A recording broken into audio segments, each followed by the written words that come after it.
interesting things. We are at the back to the Futurist Speakeasy, and we are doing the new acquisitions opening, the box opening. And I have new acquisitions in my handy dandy box pack like this. And what I do is I mix this up like a 40-second street shell game. This is me doing a really bad job at mixing these up. Are you confused? Good, because otherwise I'd have to do this all day. Okay, so pick a package, any package. Excellent. Pick a package, any package. Me mixing them up. Excellent, and I've got scissors in here. Hang on, for those of you that might need scissors. So there you go, scissors, pen, scissors, scissor, pen. No. I think I can just... Try not to cut each other, yourselves, or the antique. But if you do, I have Civil War surgical tools that I can kill you with.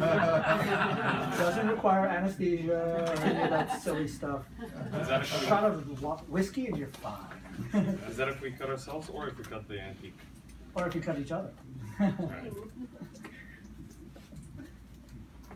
So try to open the first one. Oh! This is a 3D VHS tape. It's a very strange one. It's this comedian guy. Never heard of him. Yeah, neither have I, but I'm trying to get every VHS. That's cheap. I try to get every. Oh, by the way, this is Fred Berger. If you ever hung out in the scene, in the underground scene, and you've heard of Propaganda Magazine, Fred Berger is the creator of the Propaganda Magazine, which I grew up in, and my band was in at least 2 times. 3 times. Yeah, something like that. And that put us on the map. Fred was the coolest guy in the world. He was someone that you never knew anything about, what he looked or anything. He was so secretive back then. I was like the Wizard of Oz behind the curtain. Right, yeah. And meanwhile, the first time I ever managed to hunt him down like a stalker and get his phone number, we spent 3 hours, 4 hours on the phone talking about everything except getting my band in Propaganda. And at the end of the conversation, he goes, "Don't you want to be in the magazine?" I'm like, "I'm having so much fun talking to you." And we ended up best friends, and actually did some Photoshop for them. So ironically, he opens up a VHS tape, part of our 3D VHS festival of, this is a strange one, Jim Stafford. I'm trying to get every single VHS that ever existed. But he's apparently some comedian that did this in 3D. Spiders and snakes? Is it a magician? Oh, I think you might be right. I really don't. I was like, okay. I thought it was comedy. But it's in 3D and it looks like it's anaglyph 3D. But we do a 3D VHS festival. We do it here at least once a year and at Coney Island. And this is ironic that a person who does photography, is one of the best photographers, would open up a 3D VHS tape. Yeah, so it's kind of perfect for you. All right. What did you open up? All right. Well, we This have a is newfangled great. remote control here. This is perfect for this. This is part of our Future Retro, our Back to the Future show. And so this is the Zenith Space Command remote control. Mind you, this is my mom's remote control. This is the one that we had in the room that I tortured her with my whole life. Because, you hear that? That's how you change the channel. So right now my mom is pissed off because I'm changing from whatever she's watching now, which is probably Dancing with the Stars, to like something else. And she goes, "Why are you changing the channel?" But that sound was the same sound as my mom's car keys and house keys. So we used to do this, and then the TV channels would change too, and it would drive her crazy. Then as kids, we found out, my mom had an old-fashioned bed, and you know the metal springs. We found out that when you hopped on the bed, the metal springs made the same sound. So all us kids would hop on the bed like monkeys, and then the channels would go, and my mom from the kitchen would go, "Will you stop that?" And we're like, "But it's fun." Yeah, we tortured my mom. So when the next time I go home Friday night, I'm going to put this right in front of her plate and torture with it. She'd be like, "I thought I got rid of this." Not a worry. So that's right. So that's a really cool one for you to open. Thank you. And what have you got over there? Let's see. Piano thing with it? Oh, there's something inside the piano. Oh, I'm supposed to. Okay. Yeah, you want to cut that and then take a look inside there. And then while you're cutting that open, I'm going to take.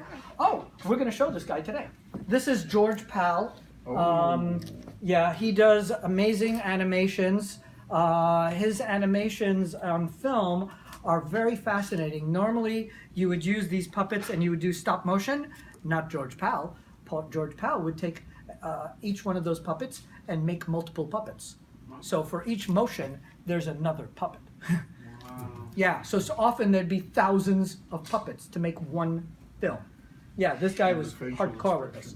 And facial expressions too, yeah. So he came out apparently with a comic book, and I picked up the comic book for the museum. So we're going to show one of his films today because it's one of these kind of like future retro. It's kind of, you know, that was like the future then. And that's a really cool comic, so that's a very nice one. Oh, and what's your name? Hannah. Hannah. So Hannah opened that one up, and Lucian. Lucian opened up that one. We always like to, that way someday your kids will be like, that was my dad who opened that. Oh, this is cool. This is a stereoscope one. We're going to be working, there's a bicycle film festival, and I met the owners the other day at doing this Maker Faire thing at the Kickstarter office. I know that's confusing, but follow me on this one. So I met them there, and they said, we do this bicycle film festival, and I said, maybe I can find some things that have bicycles in them. So I found a stereoscope slide that has a bicycle in it. This one, I'm not sure. Oh, this one's cute. The guy is stealing a kiss, and I guess the mother is behind him with a broom, shooing him. So, and we have a stereoscope here. So you put it inside the stereoscope and then focus it in, and you'll see a 3D image of this scandalous moment.